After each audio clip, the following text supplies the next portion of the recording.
I'm Kara. And I'm Adam. Welcome back to Crunchy Cozy Games. So the last couple of videos we've been talking about crowdfunding. Mm-hmm.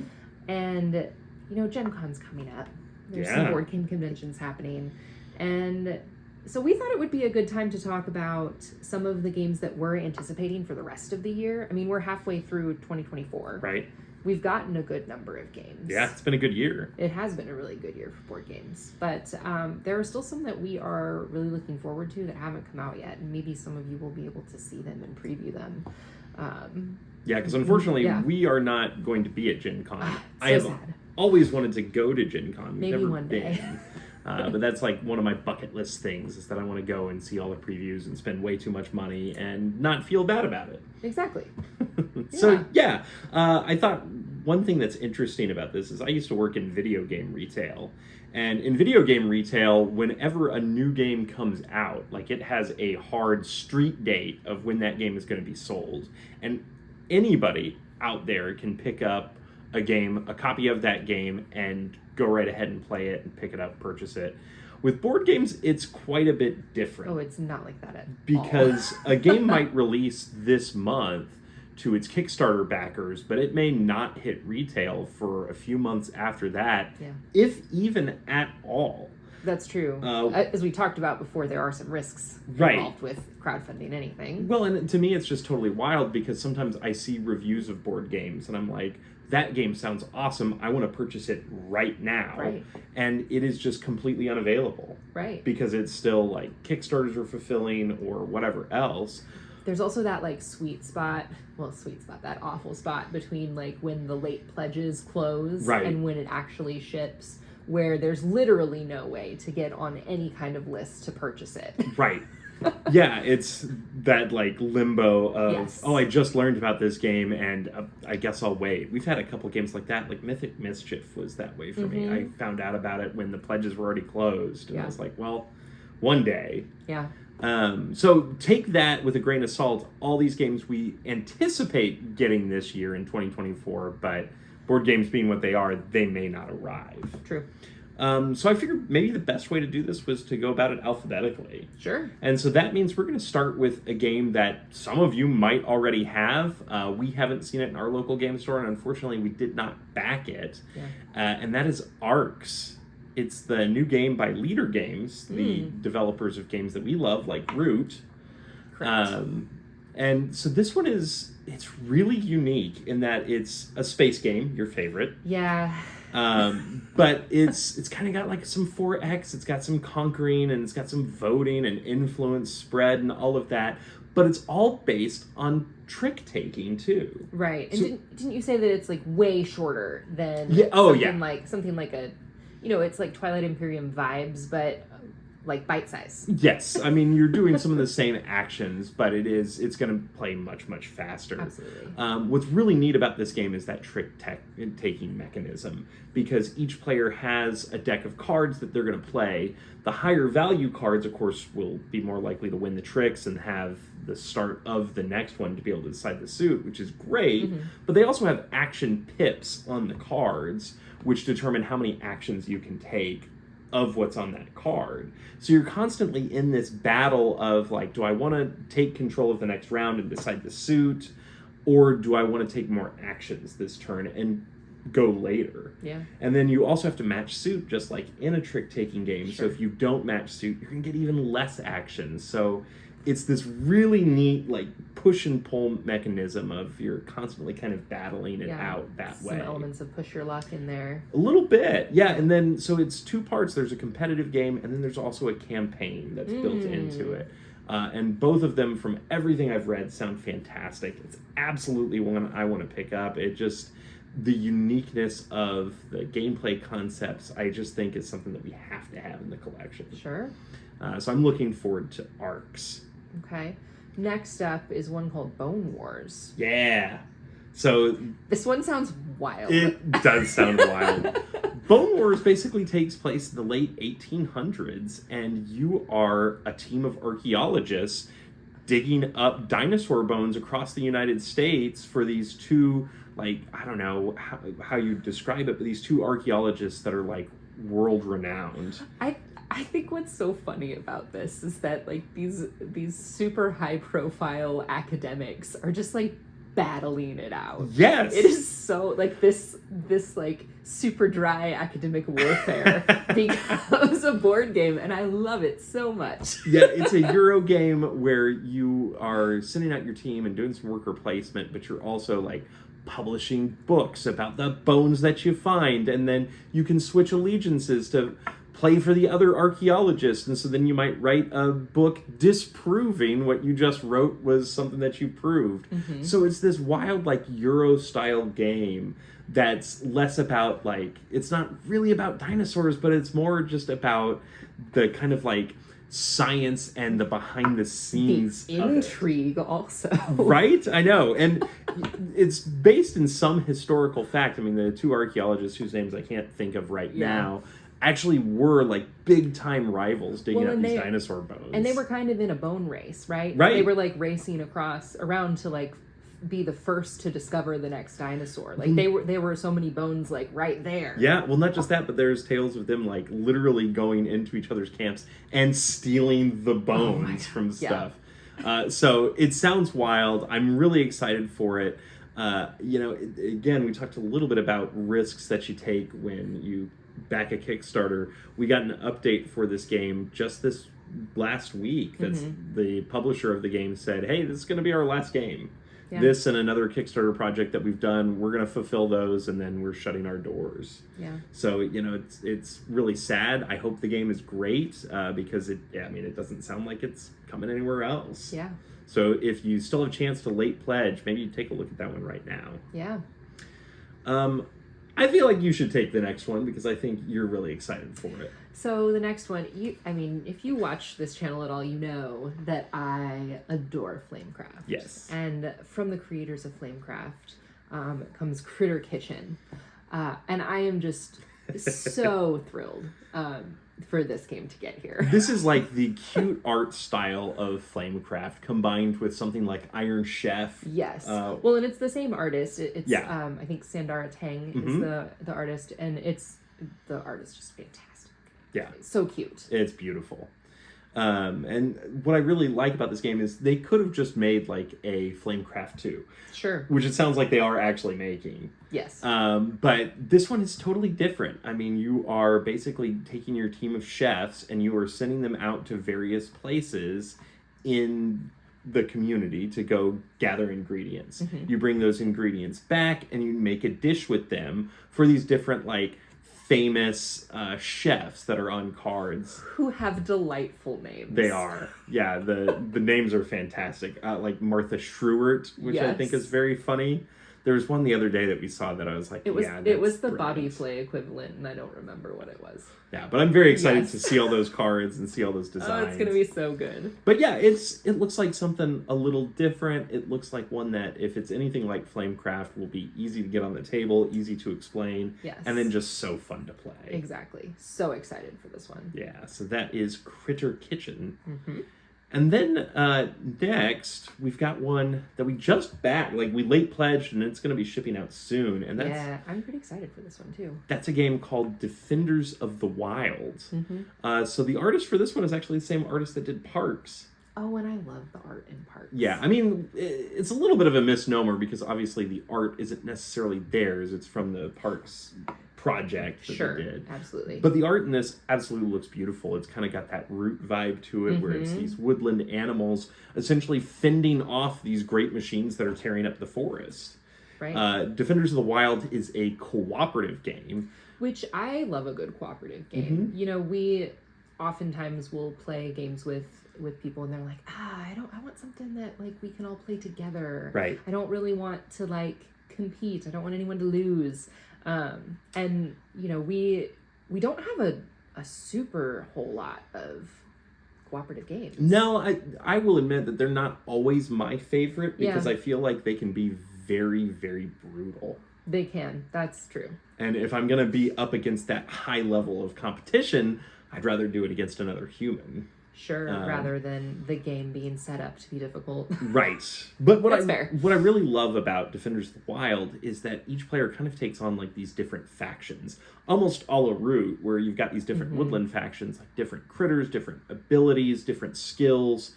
And what you want to do is you want to kind of figure out ways to work with other players to sync up some of those abilities. So you create these combos to defeat machines and create an uprising in the forest. So it looks really cool. It seems like it's going to be a fun cooperative game with a lot of scenarios. Just looks neat. That's Defenders of the Wild. Next up, we have another food-themed game. We like food games. Yes, food games are very fun. And so this game is Fromage. Fromage. Omelette du fromage. Definitely giving Dexter's Lab vibes.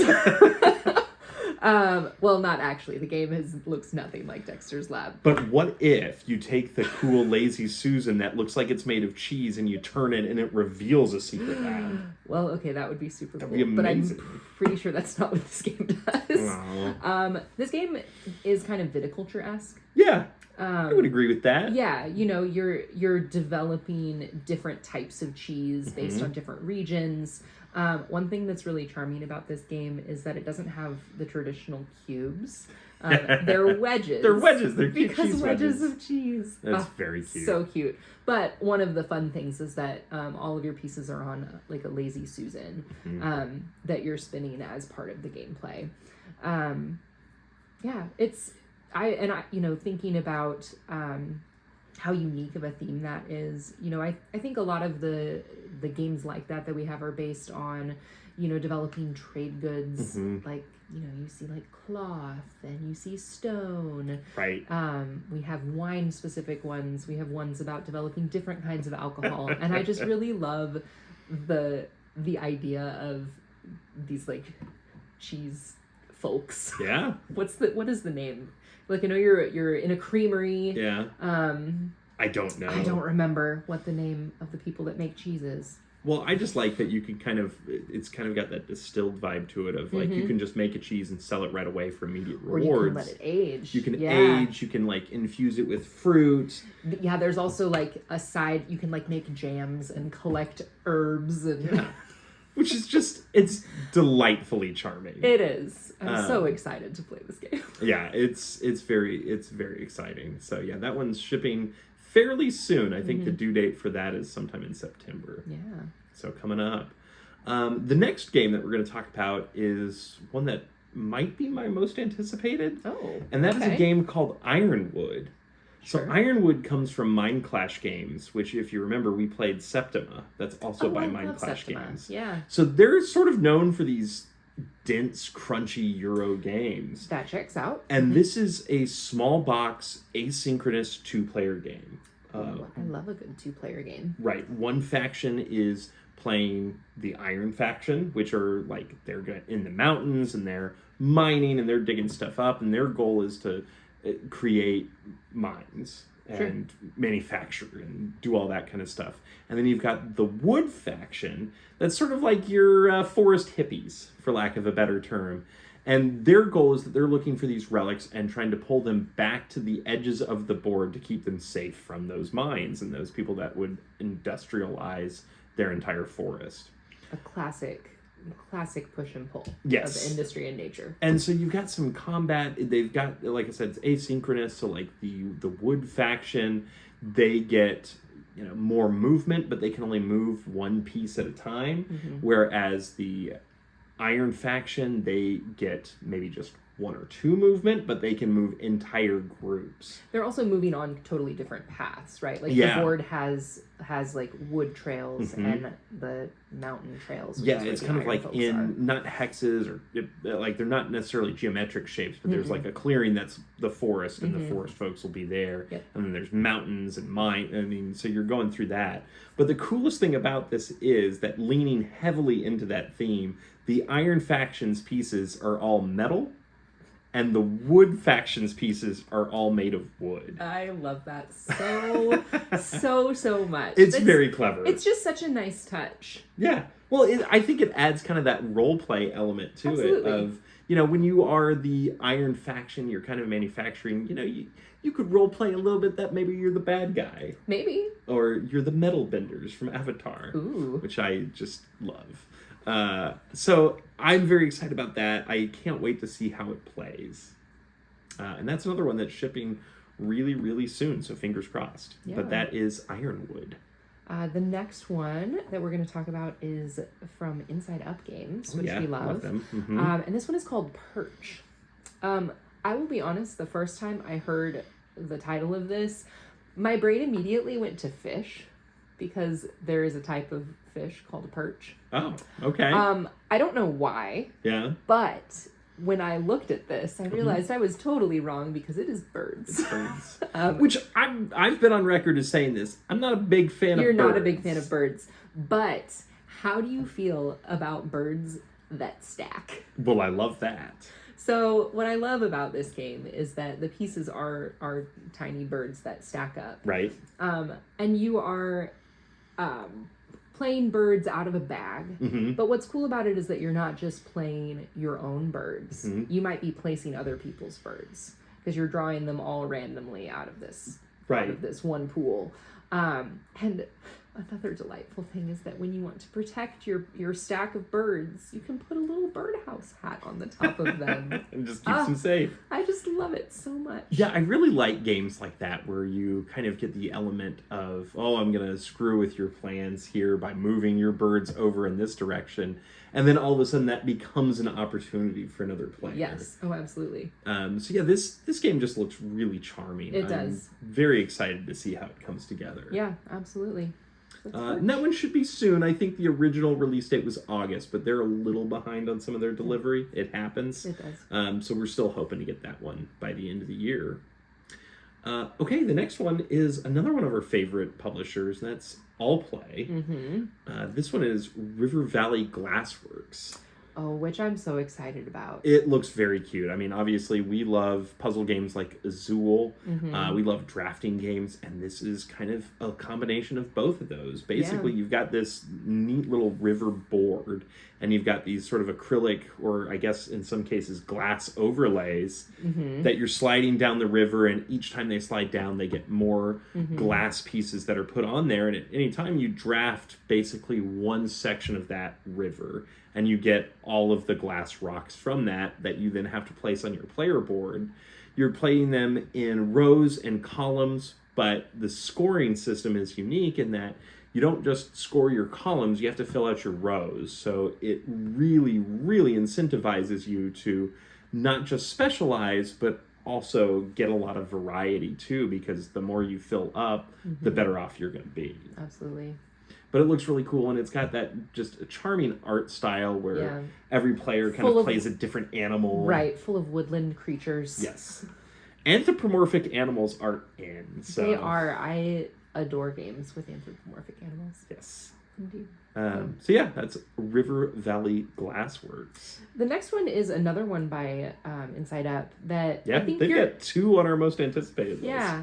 I think I'm excited about it in that I think the game is going to be good. I think it's a little more up your alley. Yeah.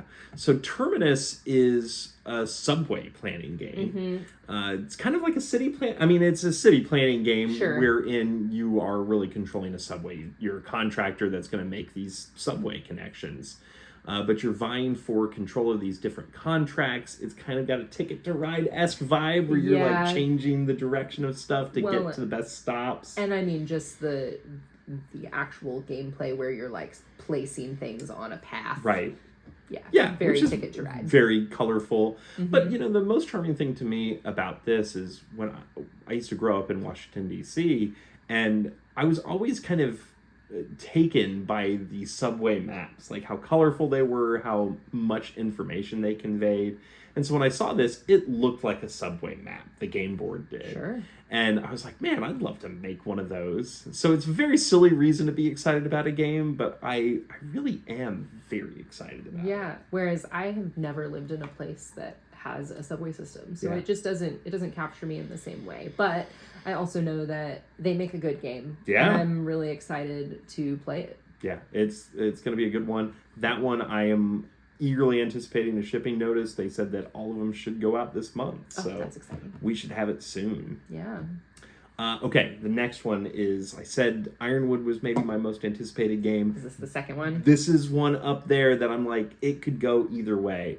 I've been waiting on this one for a long time, and that is Unconscious Mind. Another wild theme. Yes. So this one was originally due out December of 2023. They have been great about communicating on their Kickstarter that, hey, they ran into some production challenges, and it's held some stuff up. So hopefully it's delivering soon. They're anticipating sometime in September. Okay. But Unconscious Mind is basically Sigmund Freud and his peers sitting around a table discussing their theories about what's going on in all our psyches and what's going on when we're not like cognitively thinking about something specific.